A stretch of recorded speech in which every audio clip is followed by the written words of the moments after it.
ठीक है, आज हम पढ़ेंगे बायोमैग्निफिकेशन के बारे में। ठीक है, कल मैंने आपको बताया था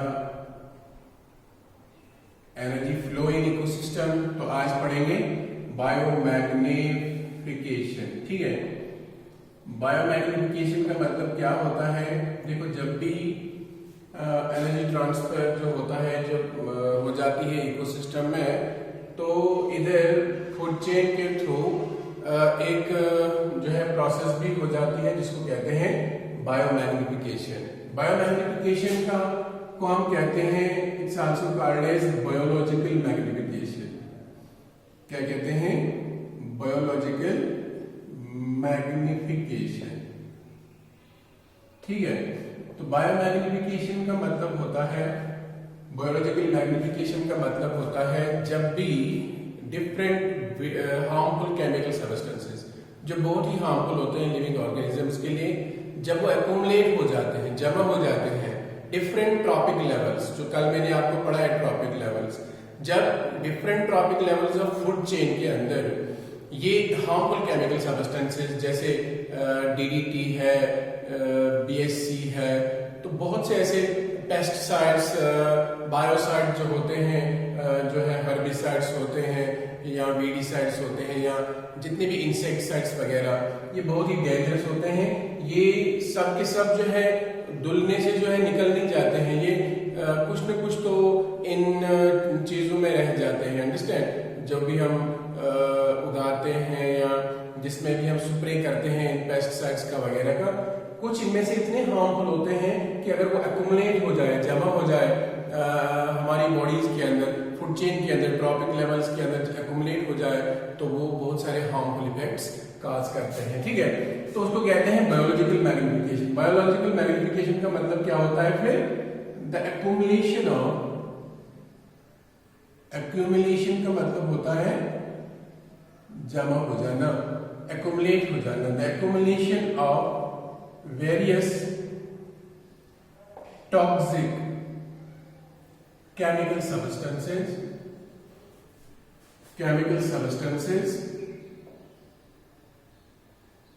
in different trophic levels of food chain।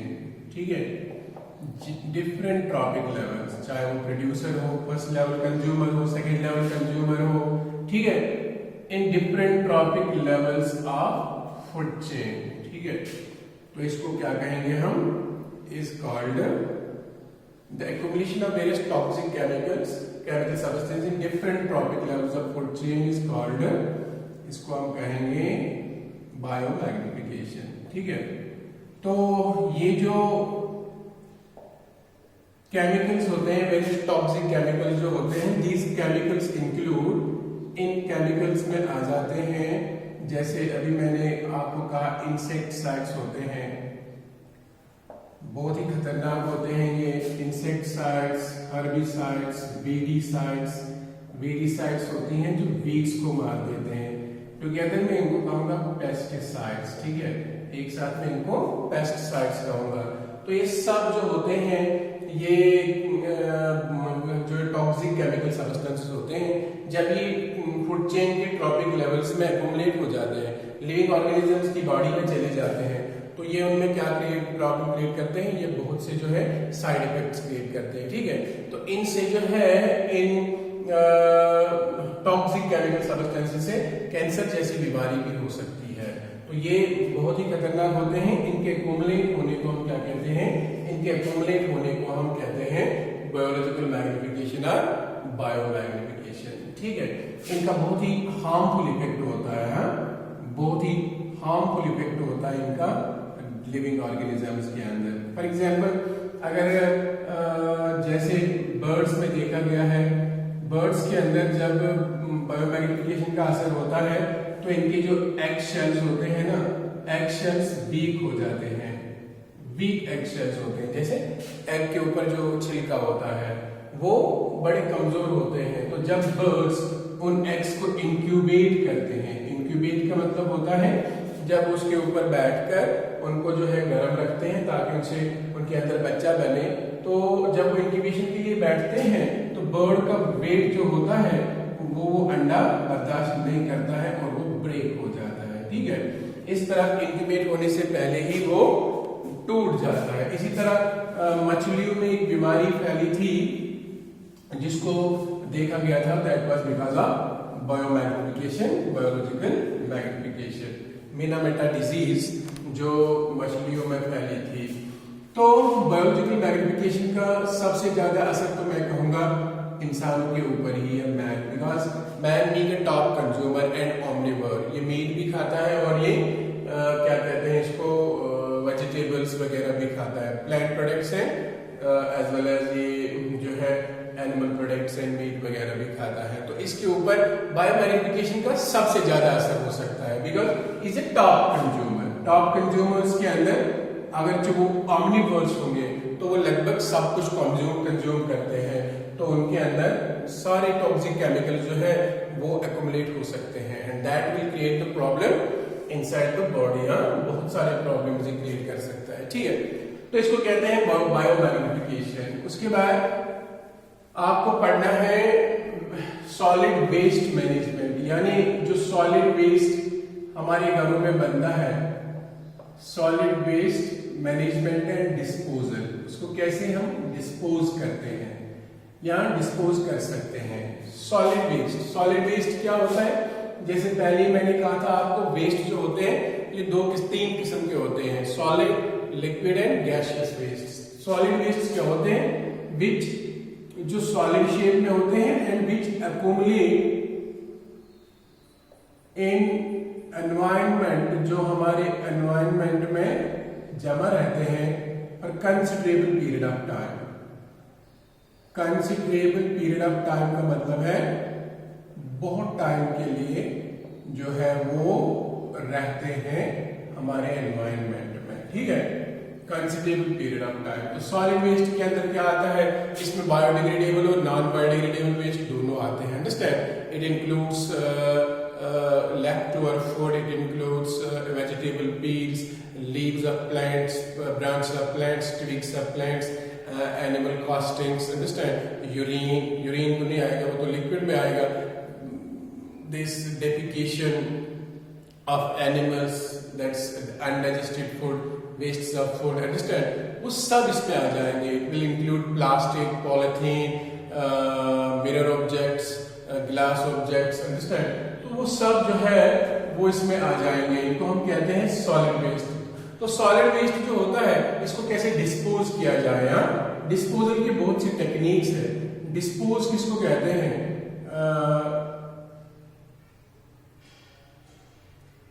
Disposal का मतलब होता है to get rid of waste, ये वेस्ट से छुटकारा हासिल करना है। इसको डिस्पोज कैसे करेंगे, इसको कैसे हम जो है कौन सा प्रोसेस से जो है इसको जो है डिस्पोज करेंगे ताकि एनवायरनमेंट के ऊपर जो है लीस्ट उसका असर पड़ सके, तो उसको हम बोलते हैं डिस्पोजल। ये जो डिस्पोजल के मेथड्स होते हैं इसके लिए नंबर 1 तरीका जो है उसको कहते हैं हम, that's what we call as recycling, understand. Recycling आप जानते हो, देखो रिसाइकलिंग का मतलब होता है सेंड द वेस्ट जो होते हैं उनको सेंड करना होता है कहां पर, फैक्ट्री में, जहां से वो पहले बने थे वापस वहीं भेजने होते हैं और फैक्ट्री के अंदर वो रिसाइकल हो जाते हैं और फिर दोबारा मार्केटिंग के लिए आ जाती है चीजें। जैसे रिसाइकलिंग आप बहुत सारी चीजों की कर सकते हो, जैसे पेपर एंड प्लास्टिक।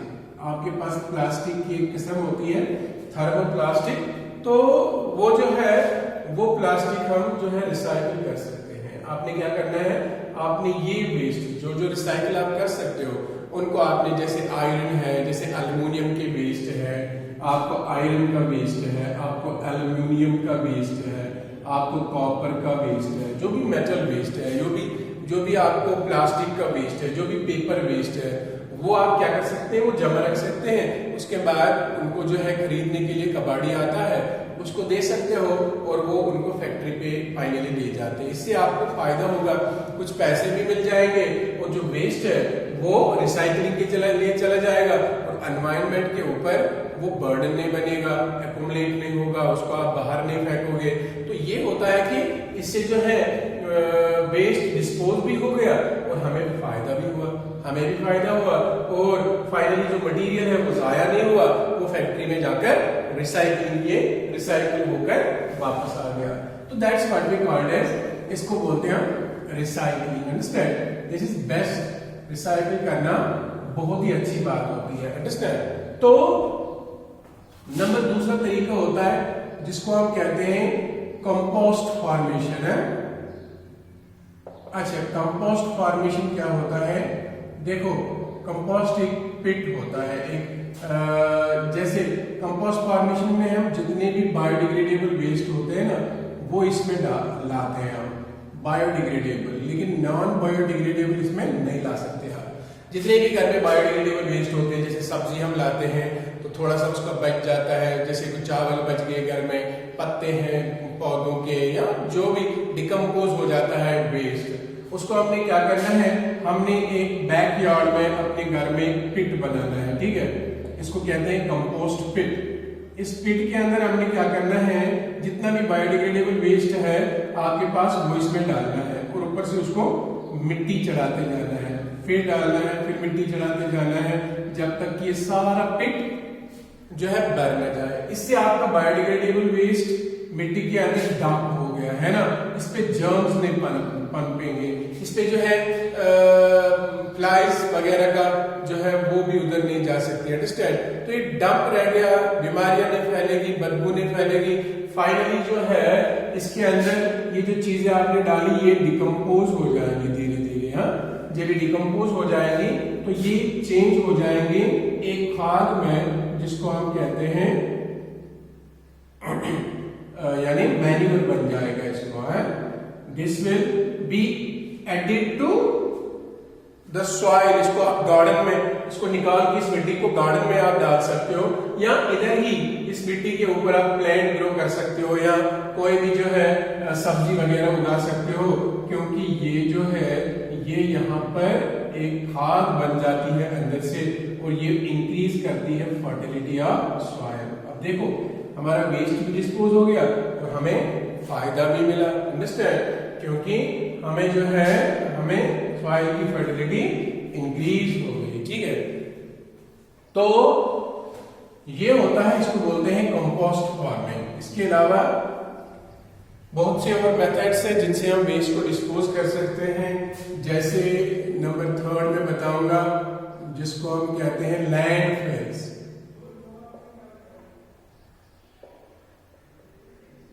लैंडफिल्स कहते हैं। ठीक है, लैंडफिल्स आप देखते हो जैसे म्युनिसिपैलिटी वाले जो है वो वेस्ट को उठा के ले जाते हैं, फिर वो उसको सॉर्ट आउट करते हैं, इसमें बायोडिग्रेडेबल नॉन बायोडिग्रेडेबल कौन है।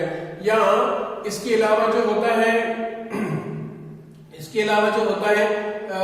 अलावा वो ले जाते हैं इस वेस्ट को और लैंडफिल्स करते हैं उससे। लैंडफिल्स क्या होता है, जो भी हाईवेज होती हैं, जैसे जो भी रोड्स होते हैं, वो रोड्स के अराउंड जो लो लाइन एरियाज होते हैं, है ना, लो लाइन एरिया होते हैं, जैसे यहाँ पर बहुत से जो है हिली एरिया है, तो यहाँ पर लो लाइन एरिया होता ही होता है जो हाईवे के अराउंड। अंडरस्टैंड। तो वहां पर क्या करते हैं, इस वेस्ट को लेते हैं और इस वेस्ट को उसी लो लाइन एरिया के अंदर जो है वो डंप कर देते हैं, डाल देते हैं उधर। ठीक है, इससे जो है बस्ती के बाहर वेस्ट चला जाता है और वो हाईवेज के अराउंड जो लो लाइन एरिया होता है वो फिल भी हो जाता है धीरे धीरे उस वेस्ट से।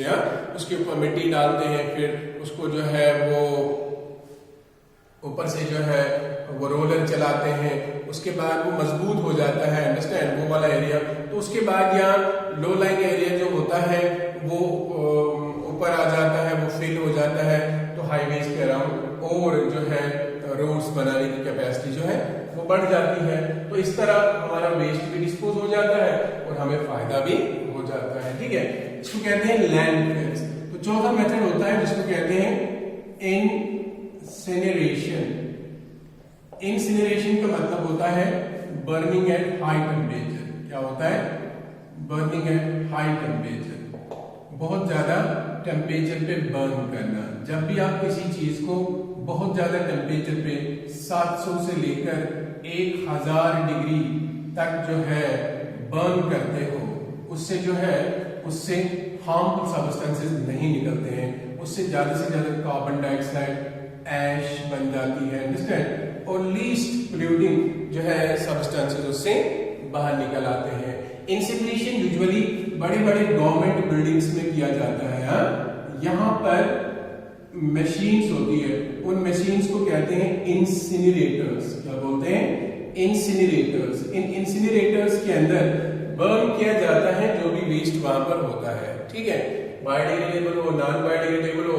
अब ये इंसिनरेटर के अंदर क्या हो जाता है, under high temperature it gets converted into least toxic substances and it produces least amount of gases जो एनवायरनमेंट को नुकसान नहीं करते हैं। इस तरह हमारा वेस्ट भी डिस्पोज होता है और एनवायरनमेंट को भी कोई नुकसान उतना नहीं होता है, ठीक है। तो दीज आर सम मेथड्स जिनको आप यूज कर सकते हो और जो है वेस्ट को डिस्पोज कर सकते हो, ठीक है।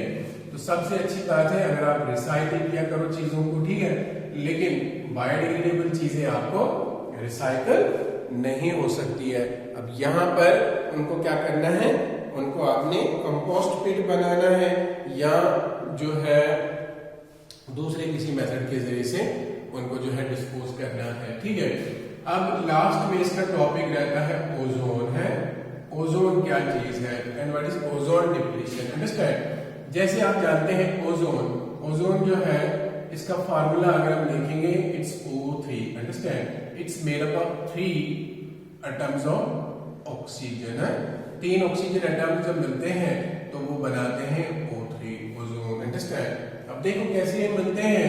ओजोन अगर देखोगे आप, ozone is a gas and in the form of a layer called ozone layer. इस गैस की एक लेयर है हमारे एटमॉस्फेयर में, है, in the form of a layer in atmosphere.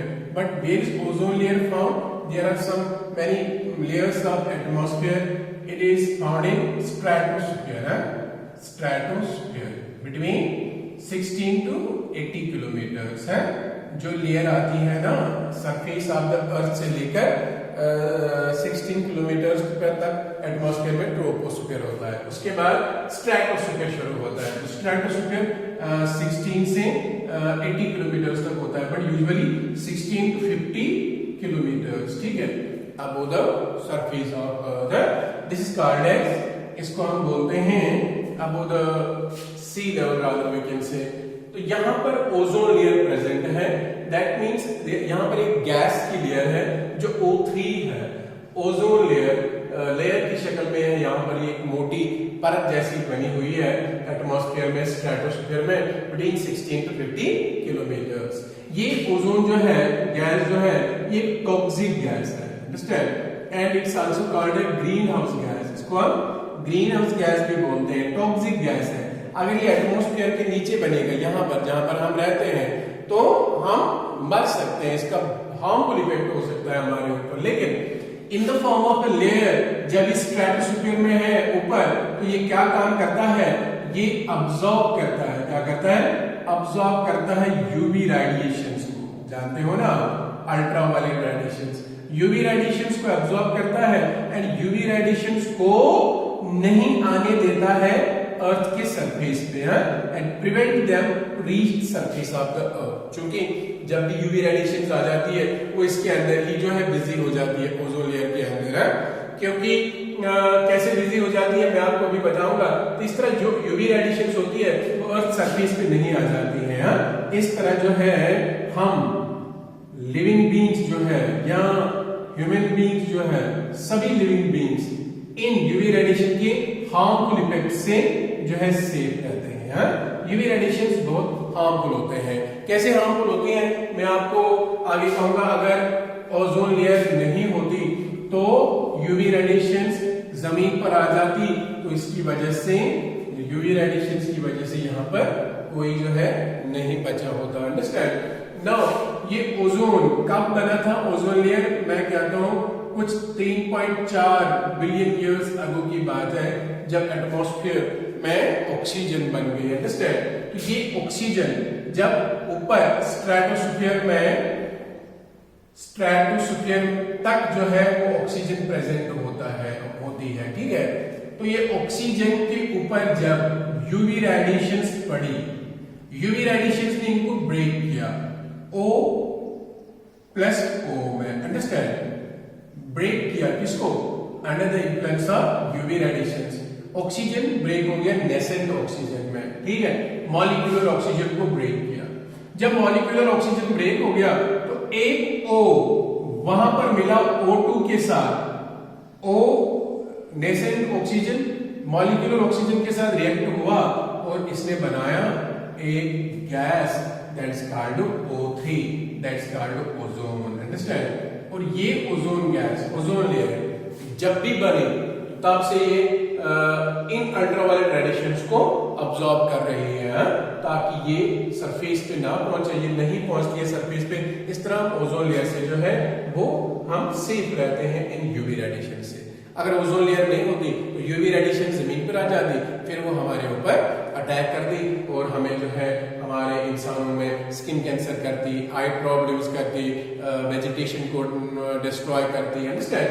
तो ये जो है ये ओजोन लेयर हमें इन यूवी रेडिएशन से बचा के रखता है।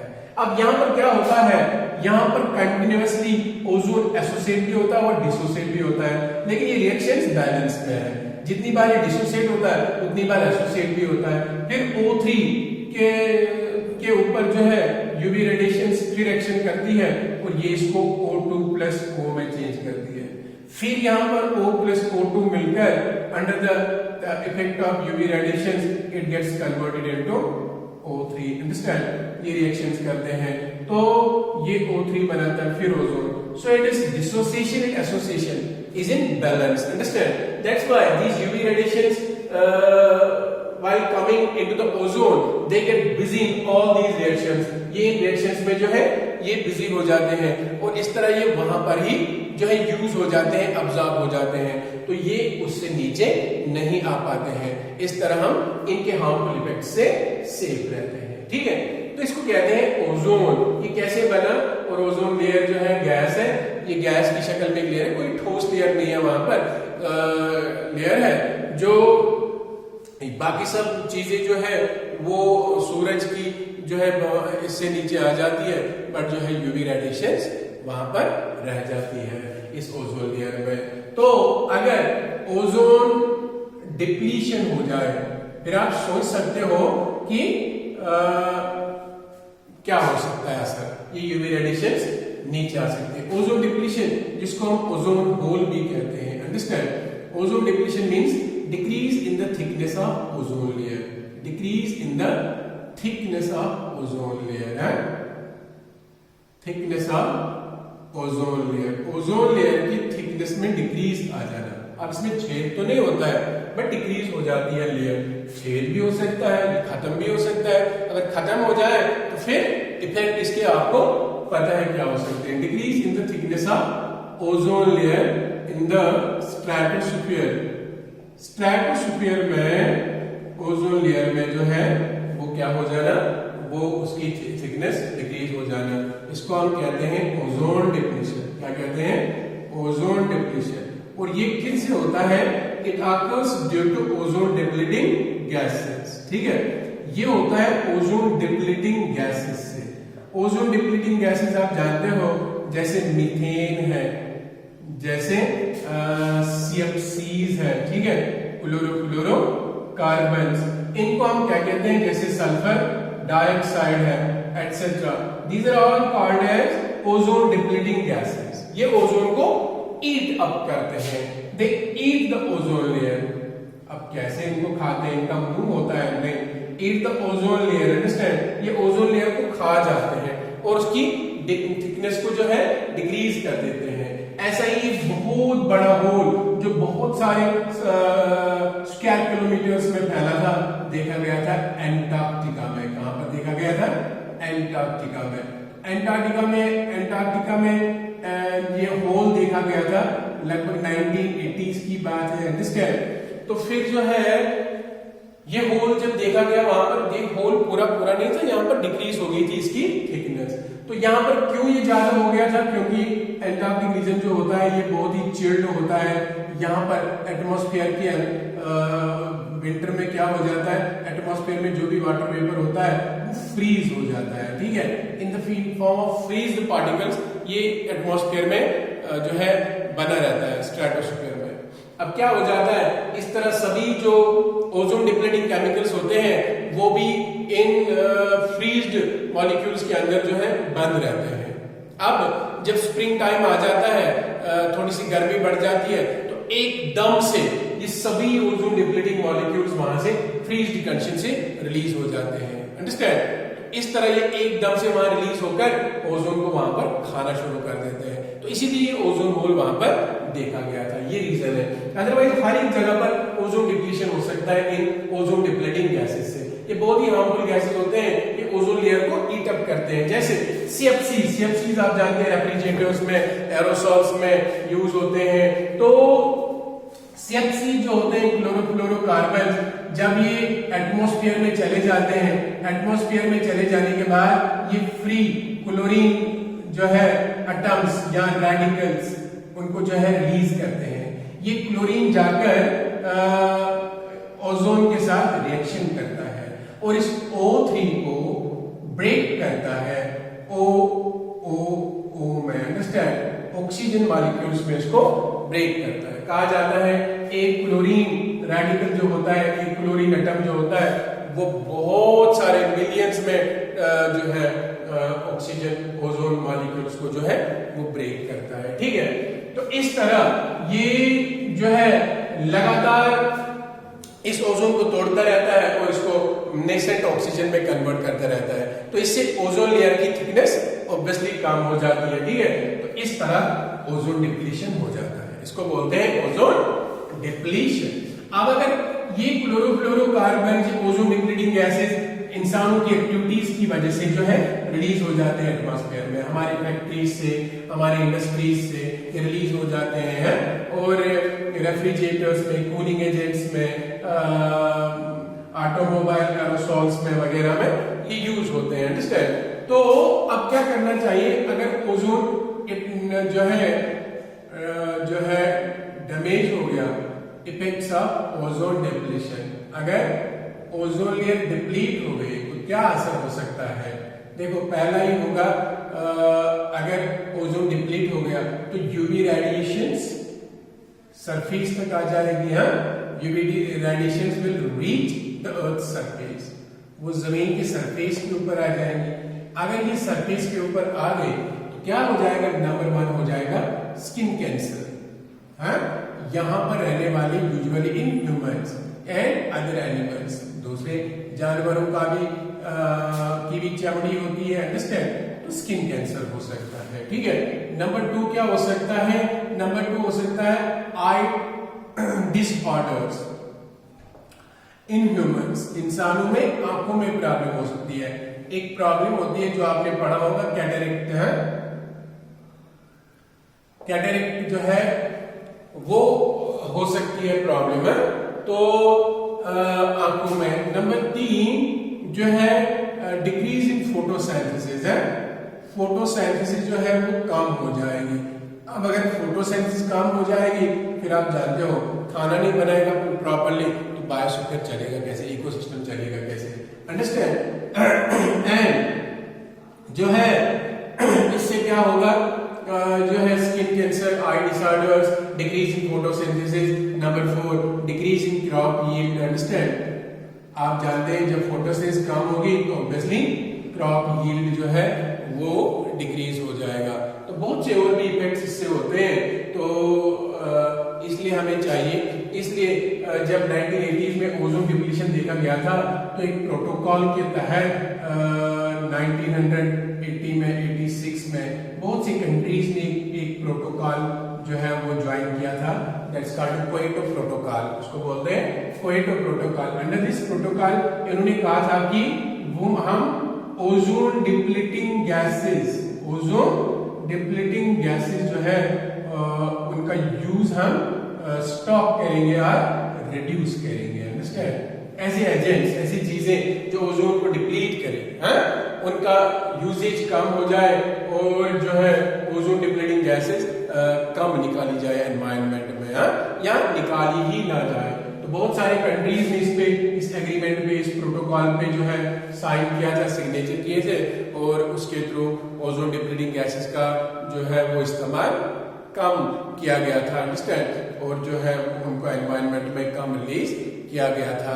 तो इससे ओजोन लेयर कुछ हद तक जो है रिकवर हो गई थी। बट अब चूंकि ओजोन डिप्लीटिंग गैसेस तो निकलते ही रहते हैं, because we are also dependent on factories and industries where we don't have other choice, but to some extent जितना ये निकाले जाते थे ये गैसेस अब उतना रिलीज नहीं होते हैं। अब कुछ और जो है चीज का इस्तेमाल होता है, और केमिकल्स का इस्तेमाल होता है जिनसे ओजोन डिप्लीटिंग गैसेस का रिलीज नहीं होता है, ठीक है। तो that's all about this unit number 5। कल हम लेंगे unit number 6, last unit, that is natural resources, management of natural resources. तो जो है वो कल से लेंगे, आज के लिए इतना काफी है।